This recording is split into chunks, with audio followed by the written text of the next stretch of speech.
बंगाल, एक ऐसी धरती जहां रविंद्रनाथ टैगोर ने कविताएं लिखी, जहां विवेकानंद ने दुनिया को जगाया, जहां सुभाष चंद्र बोस ने आजादी का सपना देखा।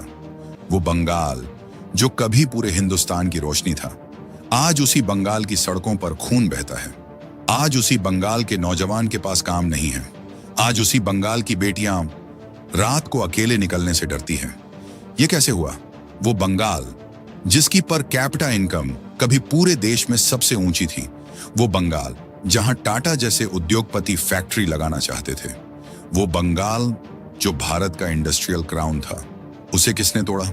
एक औरत थी, सफेद साड़ी पहनती थी, खुद को दीदी कहलवाती थी, और 15 साल तक उसने जो किया वो इस देश का सबसे बड़ा धोखा था। घोटाले, गुंडागर्दी, खून, झूठ। और जब एक बेटी की लाश हॉस्पिटल में मिली, तब बंगाल जागा, तब बंगाल उठा, तब बंगाल ने हिसाब मांगा। जो बंगाल ने सहा, जो बंगाल ने खोया, और जो बंगाल ने आखिर में पाया। रुकिए मत, क्योंकि ये सिर्फ बंगाल की कहानी नहीं है, ये हर उस इंसान की कहानी है जो अंधेरे में भी उम्मीद नहीं छोड़ता।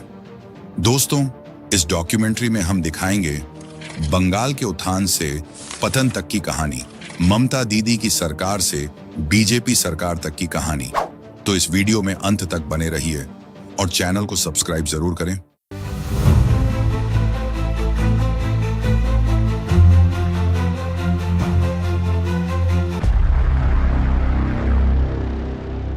कोलकाता, जो कभी ब्रिटिश इंडिया की राजधानी था, वो सिर्फ एक शहर नहीं था, वो एक सपना था, एक जीती जागती तहजीब था, एक ऐसी धरती जहां से पूरे देश की रोशनी निकलती थी। आजादी के बाद जब भारत खड़ा होने की कोशिश कर रहा था, तब बंगाल पहले से खड़ा था। हावड़ा का इंजीनियरिंग हब, दुर्गापुर का स्टील प्लांट, हल्दिया का बंदरगाह, हजारों जूट मिल्स, केमिकल फैक्ट्रीज, ये सब बंगाल की ताकत थे। देश का सबसे बड़ा इंडस्ट्रियल बेस यहीं था। कोलकाता की सड़कों पर एक जमाने में बड़े बड़े उद्योगपति चलते थे, टाटा, बिरला। इन नामों की जड़ें बंगाल से जुड़ी थीं। देश का पहला मेट्रो यहां चला, देश की पहली फिल्म इंडस्ट्री यहां पली, देश की पहली आधुनिक यूनिवर्सिटी यहां बनी। बंगाल सिर्फ एक राज्य नहीं था, बंगाल भारत का दिल था। लेकिन जो दिल एक बार टूट जाए, उसे जोड़ने में पूरी उम्र लग जाती है। बंगाल को किसी दुश्मन ने नहीं तोड़ा, बंगाल को उन्होंने तोड़ा जो खुद को उसका रखवाला कहते थे। साल 1977 लेफ्ट फ्रंट सत्ता में आया, ज्योति बसु मुख्यमंत्री बने। शुरुआत में लगा शायद ये अलग होगा, गरीबों की बात होगी, मजदूरों की बात होगी। लेकिन जो हुआ वो बंगाल के लिए अभिशाप बन गया। 34 साल तक एक ही पार्टी, एक ही सोच, एक ही ढर्रा। फैक्ट्रीज बंद होने लगी, इन्वेस्टर्स भागने लगे, ट्रेड यूनियन के नाम पर काम ठप करवाया जाने लगा।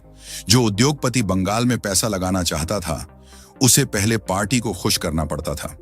धीरे धीरे बंगाल की इंडस्ट्री गुजरात चली गई, महाराष्ट्र चली गई, तमिलनाडु चली गई, और बंगाल रह गया सिर्फ नारों के साथ। फिर आया वो पल जो बंगाल की तकदीर का सबसे बड़ा मोड़ था। टाटा ग्रुप ने बंगाल में नैनो कार फैक्ट्री लगाने का फैसला किया। सिंगूर में जमीन मिली, हजारों करोड़ का इन्वेस्टमेंट, लाखों नौकरियों की उम्मीद, एक पूरी नई इंडस्ट्रियल रिवॉल्यूशन की शुरुआत। लेकिन एक औरत को यह मंजूर नहीं था, ममता बनर्जी। उन्होंने सिंगूर में धरना दिया, आंदोलन किया, जमीन अधिग्रहण को रोका। महीनों तक राजनीति चलती रही और आखिरकार टाटा को बंगाल छोड़ना पड़ा। नैनो फैक्ट्री गुजरात के साणंद में चली गई। उस दिन बंगाल ने सिर्फ एक फैक्ट्री नहीं खोई, उस दिन बंगाल ने अपना भविष्य खोया। हर वो इन्वेस्टर जो बंगाल में आना चाहता था, उसने सिंगूर देखा और वापस चला गया। मैसेज साफ था, बंगाल में इंडस्ट्री सेफ नहीं है। लेकिन ममता को इसकी परवाह नहीं थी, उन्हें परवाह थी सत्ता की। साल 2011 लेफ्ट का 34 साल का राज खत्म हुआ। बंगाल की जनता बदलाव चाहती थी। ममता बनर्जी पोरिबोर्तन का नारा लेकर आई। लोगों ने उन्हें भारी बहुमत दिया। उम्मीद थी अब बंगाल बदलेगा। बंगाल बदला, लेकिन बेहतर नहीं हुआ। लेफ्ट का एक तानाशाही राज खत्म हुआ और उसकी जगह आया एक और तानाशाही राज। बस फर्क इतना था, इस बार तानाशाह एक औरत थी। इस बार तानाशाह सफेद साड़ी पहनती थी।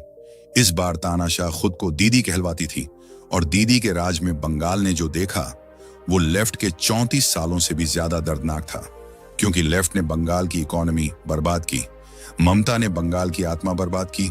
गुंडा राज, खून की राजनीति सत्ता मिलते ही ममता बनर्जी ने एक काम सबसे पहले किया, विरोध की आवाज बंद करना। बंगाल में कोई नया कानून नहीं आया, कोई नया आदेश नहीं आया, बस एक संदेश गया, टीएमसी का विरोध करने वालों की खैर नहीं। और उस संदेश को जमीन पर उतारने के लिए तैयार थे टीएमसी के गुंडे। हर जिले में, हर ब्लॉक में, हर गांव में। यह कोई छुपी हुई बात नहीं थी, यह खुलेआम होता था, दिन दहाड़े, सबके सामने। और पुलिस देखती रहती थी, क्योंकि पुलिस भी उन्हीं की थी। फ्री बीज का जाल ममता सरकार ने एक तरफ गुंडागर्दी चलाई और दूसरी तरफ चलाई फ्री बीज की राजनीति। लक्ष्मी भंडार, महिलाओं को हर महीने पैसे, द्वारे सरकार, घर के दरवाजे पर सरकारी योजनाएं, कन्याश्री, लड़कियों को पैसे, स्वास्थ्य साथी, हेल्थ कार्ड। नाम सुनने में अच्छे लगते हैं, लेकिन जरा रुकिए, ये पैसे आ कहां से रहे थे? बंगाल पर कर्ज बढ़ता जा रहा था। 2011 में जब ममता आई तब कर्ज था लगभग 2 लाख करोड़ और उनके राज में ये बढ़ते बढ़ते 6 लाख करोड़ के पार चला गया। यानी हर बंगाली के सिर पर कर्ज, हर बच्चे के सिर पर कर्ज, जो अभी पैदा भी नहीं हुआ उसके सिर पर भी कर्ज। लेकिन ममता को इलेक्शन जीतना था, तो फ्रीबीज चलती रहीं, रोड्स नहीं बनी, हॉस्पिटल्स में डॉक्टर्स नहीं थे, स्कूल्स में टीचर्स नहीं थे, इंडस्ट्री नहीं आई, जॉब्स नहीं थी। लेकिन इलेक्शन से ठीक पहले हर घर में पैसे पहुंच जाते थे। ये डेवलपमेंट नहीं था, ये जनता को खरीदना था। और जब फ्री बीज के लिए पैसे कम पड़े तो घोटाले शुरू हुए। शारदा चिट फंड स्कैम, लाखों गरीब लोगों की जमा पूंजी डूब गई, विधवाओं की सेविंग्स गई, मजदूरों की कमाई गई और टीएमसी के नेता उस पैसे पर मौज करते रहे। रोज वैली स्कैम, फिर वही कहानी, फिर वही गरीब, फिर वही नेता। Narada sting operation, hidden camera में टीएमसी के नेता खुलेआम रिश्वत लेते दिखे, करोड़ों रुपए थैलियों में, बिना किसी शर्म के। कोल स्कैम, बंगाल की खदानों से अवैध कोयला। अनुब्रत मंडल, टीएमसी का बड़ा नेता, सीबीआई ने गिरफ्तार किया। कैटल स्मगलिंग, बांग्लादेश बॉर्डर से गायों की तस्करी, करोड़ों का खेल और टीएमसी के नेता बीच में। और फिर आया सबसे बड़ा घोटाला, एसआईसीसी टीचर रिक्रूटमेंट स्कैम। बंगाल के हजारों बेरोजगार नौजवानों ने सरकारी टीचर बनने के लिए एग्जाम दिया, पास भी हुए, मेरिट लिस्ट में नाम भी आया, लेकिन नौकरी नहीं मिली। क्यों? क्योंकि नौकरियां बिक रही थी। पैसे दो, नौकरी लो, योग्यता की जरूरत नहीं, मेरिट की जरूरत नहीं, बस टीएमसी को पैसे चाहिए। एजुकेशन मिनिस्टर पार्थ चटर्जी के घर और उनकी करीबी अर्पिता मुखर्जी के घर से ईडी ने छापा मारा। जो मिला वो देखकर पूरा देश हैरान रह गया। 50 करोड़ रुपए से ज्यादा कैश, नोटों के बंडल, बैग भर भर के, अलमारियां भरी हुई। ये पैसा था उन नौजवानों का जिन्होंने सपना देखा था कि वो टीचर बनेंगे। पार्थ चटर्जी जेल गए, लेकिन उन हजारों नौजवानों का क्या, जिनकी उम्र बीत गई, जिनके सपने टूट गए, जिन्होंने कोर्ट्स के चक्कर काटे, जिन्होंने सड़कों पर धरने दिए, उनका कोई हिसाब नहीं। खून की राजनीति, लेकिन जो सबसे दर्दनाक था वो था खून। बंगाल में पॉलिटिकल वायलेंस कोई नई बात नहीं थी, लेफ्ट के जमाने में भी होती थी, लेकिन ममता के राज में ये एक सिस्टम बन गई। विरोध करो, मारे जाओगे, बीजेपी का झंडा थामो, मारे जाओगे, दूसरी पार्टी को वोट दो, घर जला दिया जाएगा। 2018 पंचायत इलेक्शन, बीजेपी ने कैंडिडेट्स उतारने की कोशिश की, लेकिन नॉमिनेशन फॉर्म्स भरने भी नहीं दिए गए। टीएमसी के गुंडों ने इलेक्शन ऑफिस के बाहर खड़े होकर बीजेपी वर्कर्स को भगाया। जो नहीं भागा उसे मारा गया। पूरे बंगाल में हजारों सीटों पर टीएमसी निर्विरोध जीत गई। अभिजीत सरकार, मनीष शुक्ला, देवेंद्र नाथ राय, दुलाल कुमार और ऐसे सैकड़ों नाम जिन्हें टीएमसी के गुंडों ने मार डाला, सिर्फ इसीलिए क्योंकि उन्होंने गलत पार्टी को चुना था। इन परिवारों के पास आज भी सिर्फ तस्वीरें हैं और तस्वीरों के सामने जलती अगरबत्ती। आरजी कर, वो रात जिसने बंगाल को जगा दिया। 2024 कोलकाता, आरजी कर मेडिकल कॉलेज, वहां एक ट्रेनी डॉक्टर थी, रात की ड्यूटी थी, वो अपना काम कर रही थी। सुबह उसकी लाश मिली, बलात्कार, हत्या, हॉस्पिटल के अंदर। पूरा बंगाल सड़कों पर आ गया। डॉक्टर्स ने काम बंद किया, स्टूडेंट्स ने मार्च किया, महिलाएं रात को मोमबत्तियां लेकर निकली। और ममता सरकार ने क्या किया? एविडेंस मिटाने की कोशिश की, आरोपी को बचाने की कोशिश की, डॉक्टर्स को धमकियां दी, प्रोटेस्टर्स पर लाठियां चलाईं। एक बेटी का न्याय मांगना भी बंगाल में गुनाह था। यह था ममता का बंगाल, जहां गुंडे खुले घूमते थे, जहां नेता करोड़ों लूटते थे, जहां बेटियां सुरक्षित नहीं थीं, जहां विरोध की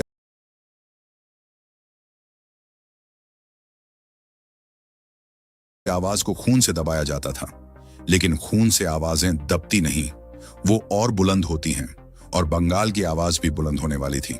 हारना आसान होता है, टूट जाना और भी आसान होता है, लेकिन जो हार कर भी नहीं टूटा वो इतिहास लिखता है। बीजेपी ने बंगाल में यही किया। 2019 लोकसभा इलेक्शन, पूरे देश में मोदी लहर थी, लेकिन बंगाल में बीजेपी के लिए यह सिर्फ लहर नहीं थी, ये एक करवट थी, एक जागरण था। बीजेपी ने बंगाल में 42 में से 18 सीटें जीती। ये कोई छोटी बात नहीं थी।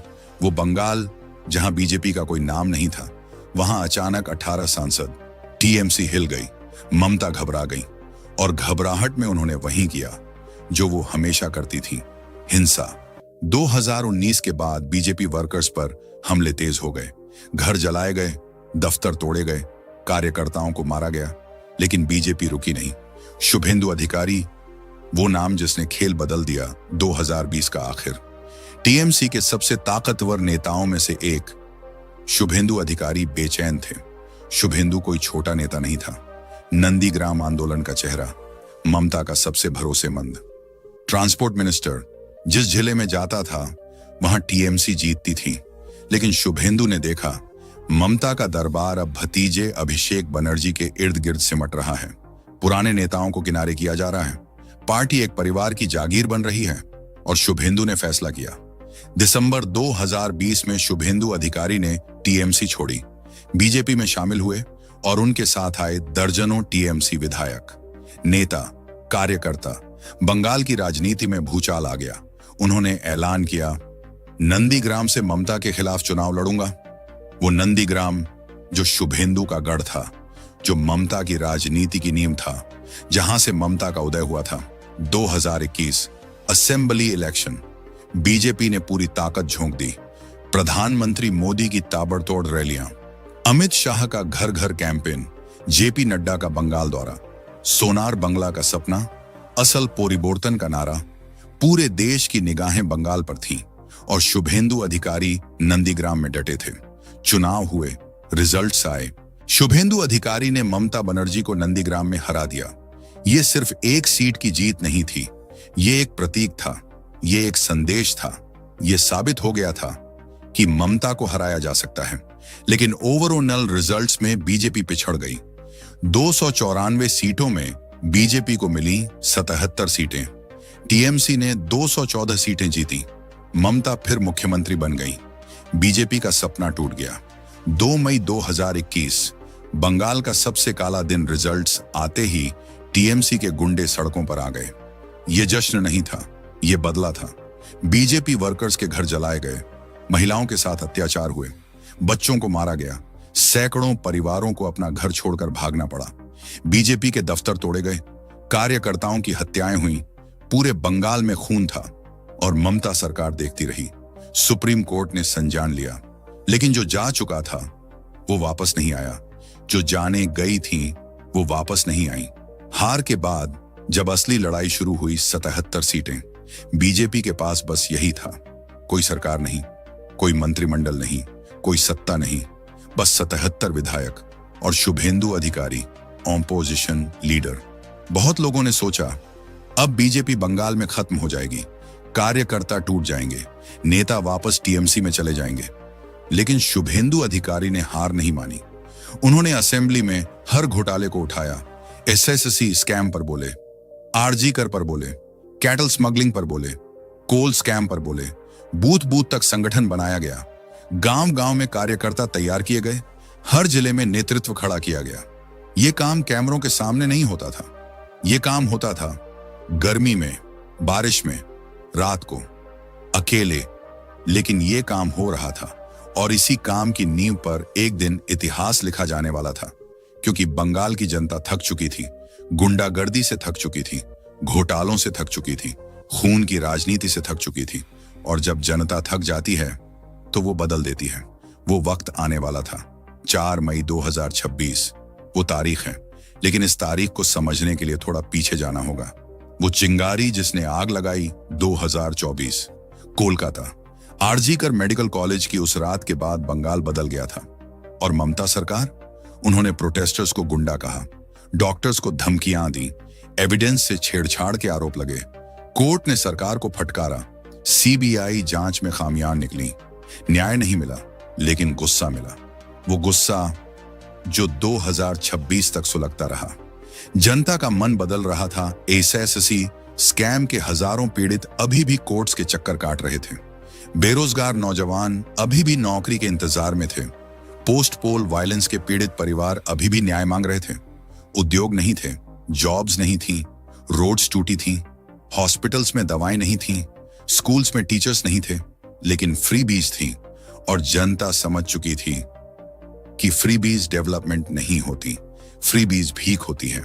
बीजेपी ने 2026 में वो गलतियां नहीं की जो 2021 में हुई थी। 2021 में बाहर से नेता आए थे, बड़ी बड़ी रैलियां हुई थी, लेकिन ग्राउंड पर पकड़ कमजोर थी। 2026 में जमीन से काम किया गया। हर बूथ पर ट्रेंड कार्यकर्ता थे, हर गांव में बीजेपी का चेहरा था। हर पीड़ित परिवार को लगा कि कोई उनके साथ है।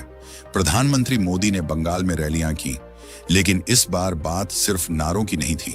बात थी आरजीकर की बेटी की, बात थी एसएससी के नौजवानों की, बात थी उन वर्कर्स की जिनके घर जलाए गए थे।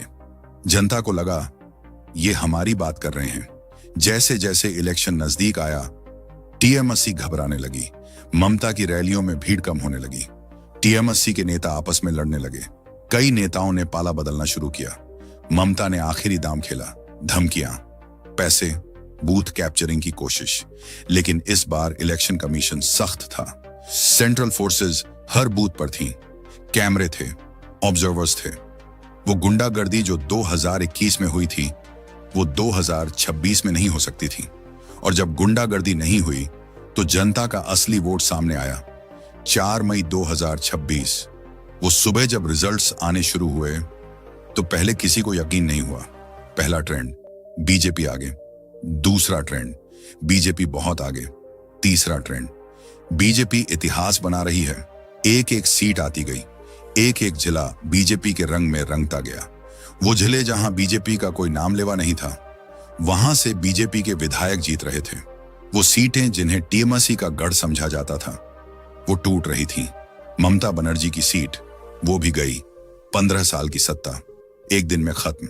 बीजेपी ने बंगाल में सरकार बना ली। कोलकाता में बीजेपी दफ्तर के बाहर हजारों लोग जमा थे। कोई नाच रहा था, कोई रो रहा था, कोई बस खड़ा था, आंखें बंद किए जैसे यकीन नहीं हो रहा हो।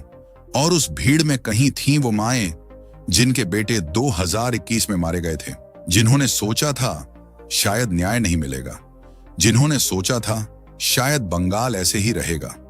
उनकी आंखों में आंसू थे। शुभेंदु अधिकारी जब स्टेज पर आए तो उनकी आवाज कांप रही थी। उन्होंने सिर्फ इतना कहा, ये जीत मेरी नहीं है, ये जीत उनकी है जिन्होंने सब कुछ खोकर भी हार नहीं मानी। अब जिम्मेदारी बड़ी है। 6 लाख करोड़ का कर्ज है, उद्योग बंद हैं, नौजवान बेरोजगार हैं। न्याय का इंतजार अभी बाकी है, लेकिन उम्मीद है, क्योंकि बंगाल की मिट्टी में विवेकानंद का जोश है, टैगोर की संवेदना है, बोस का जज्बा है। वो बंगाल जो टूटा था वो फिर उठेगा। आपने उस हर इंसान की कहानी सुनी जो हारकर भी नहीं टूटा। ये है बंगाल की वापसी। दोस्तों, अगर ये डॉक्यूमेंट्री आपको पसंद आई हो तो वीडियो को हाइप जरूर करें, चैनल को सब्सक्राइब करें और कमेंट में अपना